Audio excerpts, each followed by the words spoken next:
Hello friends, welcome to our channel. Today we are discuss about coronary artery disease.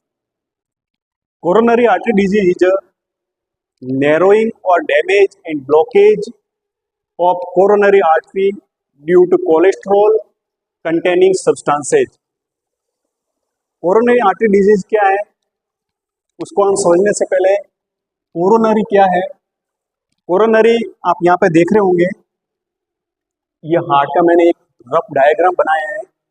इस rough diagram में aorta से होते हुए ये निकल रही है जो आर्टरी, ये कहलाती है कोरोनरी आर्टरी। ये जो कोरोनरी आर्टरी है, ये जो हार्ट है उसको ब्लड सप्लाई करती है, क्योंकि हार्ट को भी प्रॉपर तरीके से पंपिंग करने में और उसकी मसल्स जो होती है हार्ट की, उनको भी ऑक्सीजन, न्यूट्रिशन, इन सब की जरूरत होती है। वो कौन पहुंचाता है?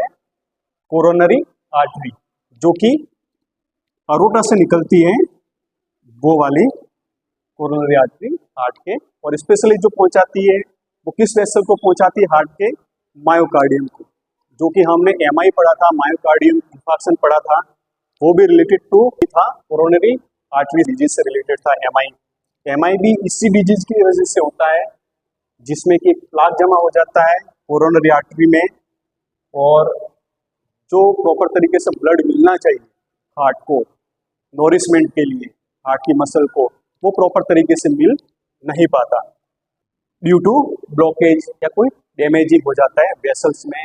कोरोनरी आर्टरी वो कहीं ना कहीं डैमेज हो जाती है। आगे हम बात करते हैं इसके डेफिनेशन के बारे में। Coronary artery disease is a narrowing और damage and blockage of coronary artery, यानी कि जो सीएडी कोरोनरी आर्टरी डिजीज है वो या तो नैरो हो जाती है, या कोरोनरी आर्टरी है वो डैमेज हो जाती है, या फिर कोरोनरी आर्टरी है वो ब्लॉक हो जाती है ड्यू टू कोलेस्ट्रॉल, यानी कि जो फैटी सब्सटेंसेज होते हैं ब्लड में वो वहां पे डिपोजिट हो जाते हैं आपकी कोरोनरी आर्टरी में। अब जैसे कि इसको अगर एग्जांपल के थ्रू मैं समझाने जाऊं एक रफ तरीके से, तो मान लीजिए ये आपकी है कोरोनरी आर्टरी। यहाँ कोरोनरी आर्टरी में ये जो स्पेस है, रास्ता है, जो हमने ब्लड वेसल पढ़ी थी उसमें हमने पढ़ा था, जो आर्टरी है उसके अंदर वाली जो लेयर होती है, 3 लेयर से बनी होती है, ट्यूनिका एक्सटर्ना, ट्यूनिका मीडिया और ट्यूनिका इंटरना या इंटीमा। अंदर वाली जो लेयर है इंटीमा, उसमें होता है। और अगर यहाँ पे ब्लॉकेज हो जाता है, यानी कि रास्ता जाम हो जाता है,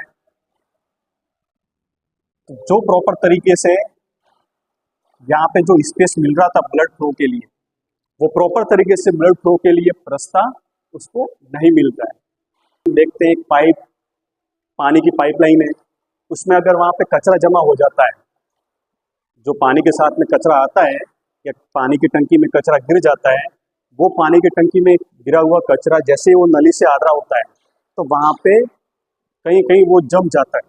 जम जाने से क्या होगा? जो प्रेशर आना चाहिए नीचे नल में ऊपर से, वो प्रेशर नहीं आ पाता।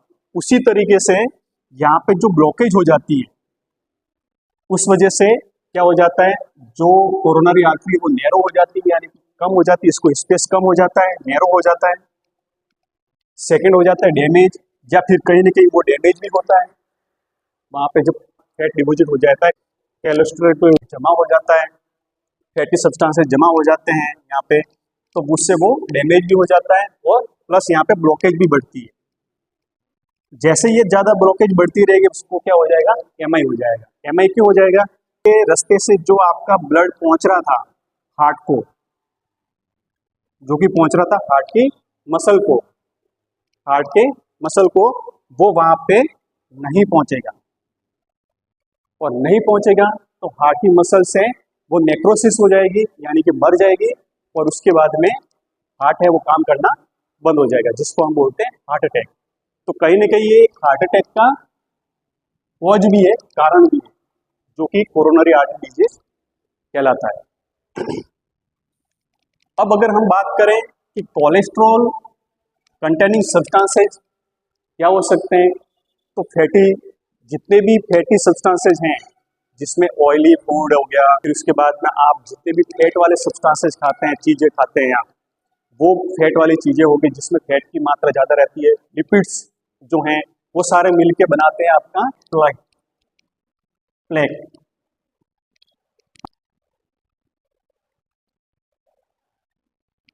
मैंने वापस आपको एक समझाने के लिए रफ डायग्राम बनाया है। ये कोरोनरी आर्टरी है,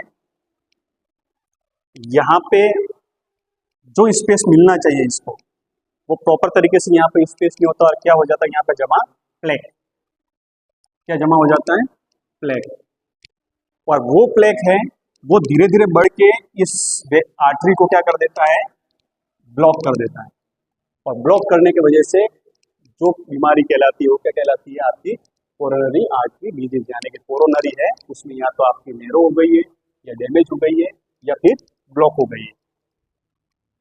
जो कोरोनरी आर्टरी है उसमें प्लेक जमा हो जाता है।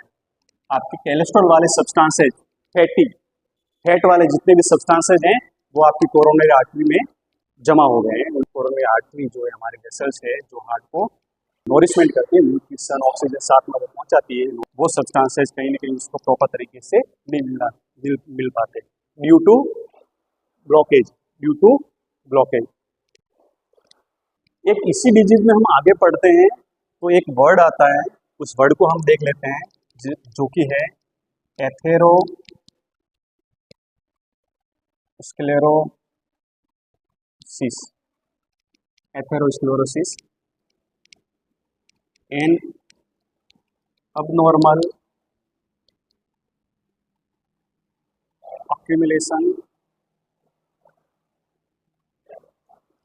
of fat and fatty substances। जो भी फैटी सब्सटेंसेज हैं वो वहाँ पे एक्यूमुलेट हो जाता है कोरोनरी आर्टरी में, जमा हो जाता है कोरोनरी आर्टरी, क्योंकि कोरोनरी आर्टरी डिजीज जो होता है उसमें मोस्ट ऑफ कारण होता है वो होता है एथेरोस्क्लेरोसिस।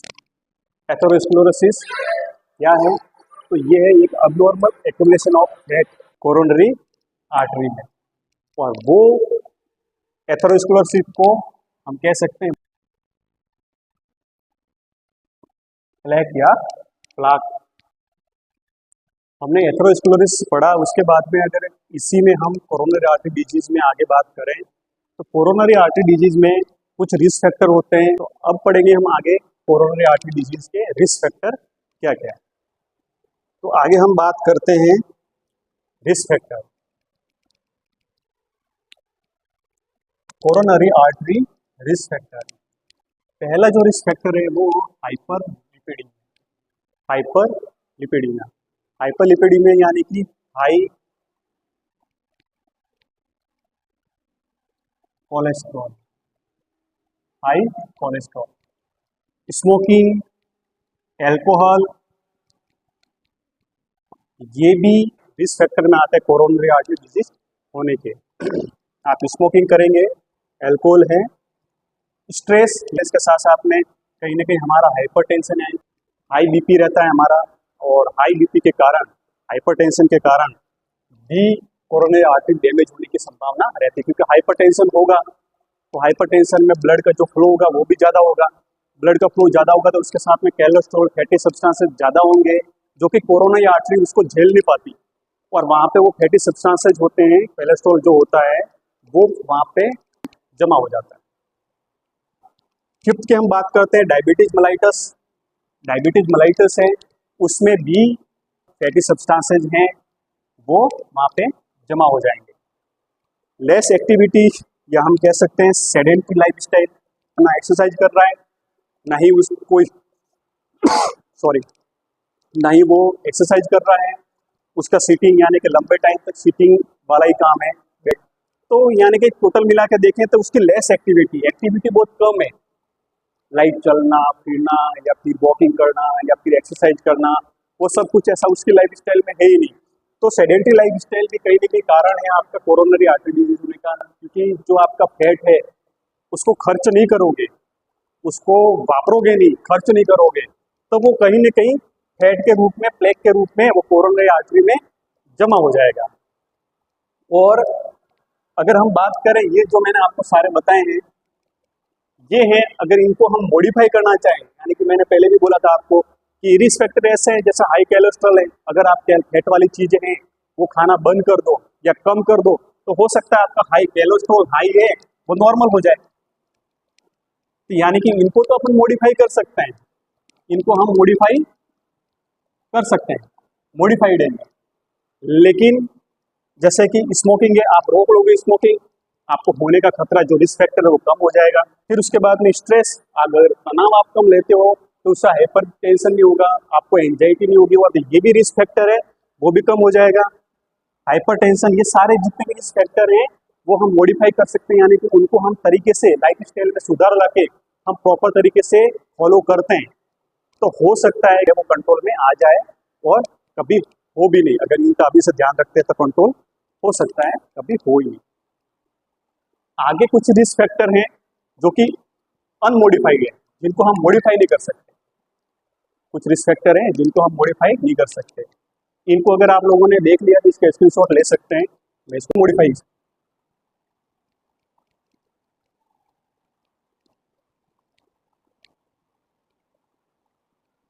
अनमोडिफाइड रिस्क फैक्टर जिनको हम मॉडिफाई नहीं कर सकते, तो उसमें जो पहला है वो है फैमिली हिस्ट्री।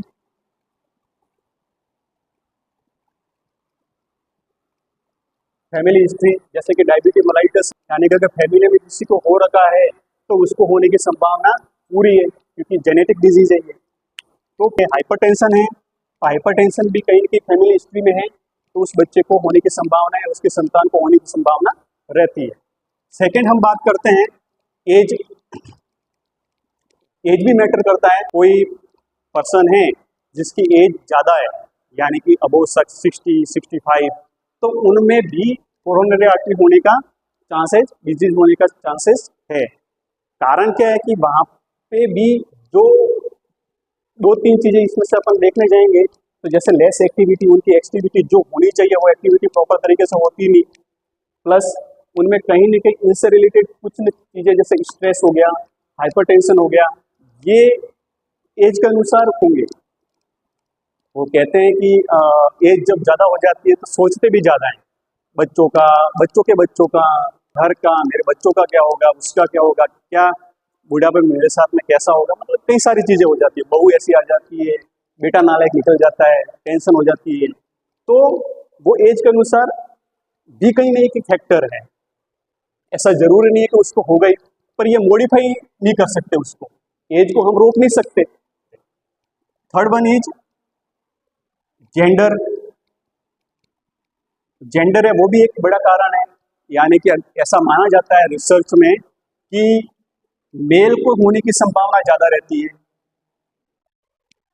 जो ग्रेटर देन फीमेल से मेल में होने की संभावना इसलिए रहती है कि वैसे आज की जनरेशन देखने जाए तो सब रिसर्च में भी पाया गया है कि मेल हैं उनमें होने की संभावना ज़्यादा रहती है। तो ये सब चीज़ें हैं जो कि हमने आज पढ़ी है। कोरोनरी आर्टरी डिजीज जिसके रिस्क फैक्टर है जो कि मॉडिफाई हो सकते हैं, ये जो फैमिली हिस्ट्री है, जेंडर है, ये सारे मॉडिफाई नहीं हो सकते।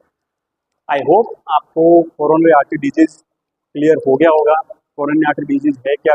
Accumulation of the fatty substances accumulate हो जाते हैं, डिपॉजिट हो जाते हैं। तो कोरोनरी आर्टरी का जो काम रहता है वो हार्ट के जो मसल्स हैं या हार्ट को हम कह सकते हैं ब्लड पहुंचाना, हार्ट को भी ब्लड की पंपिंग करने के लिए, उसको जिंदा रहने के लिए कहीं ना कहीं ब्लड की जरूरत पड़ती है। वहाँ पर ब्लड सप्लाई कौन करता है? Coronary artery. उस कोरोनरी आर्टरी में कहीं ना कहीं प्लेक जमा हो जाता है। प्लेक मीन्स जो कि आपका फैटी सब्सटेंसेज है, कोलेस्ट्रॉल है, फैटी लिपिड्स वगैरह हैं, वो जमा हो जाते हैं और धीरे धीरे जमा होने के बाद में आपकी कोरोनरी आर्टरी है वो नैरो होने लगती है, या फिर हम कह सकते हैं ब्लॉकेज होने लगती है, या फिर डैमेज हो जाती है, और उसी कारण से कोरोनरी आर्टरी डिजीज होने की संभावना रहती है। आई होप आपको समझ में आ गया होगा। अगर नहीं आता है या समझ में नहीं आ रहा है तो आप कमेंट कर सकते हैं, नेक्स्ट टॉपिक में हम उसको सॉल्व करें। थैंक यू मुझसे जुड़ने के लिए, और नेक्स्ट हम मिलते हैं नए टॉपिक के साथ में। जब तक थैंक यू, पढ़ाई करें,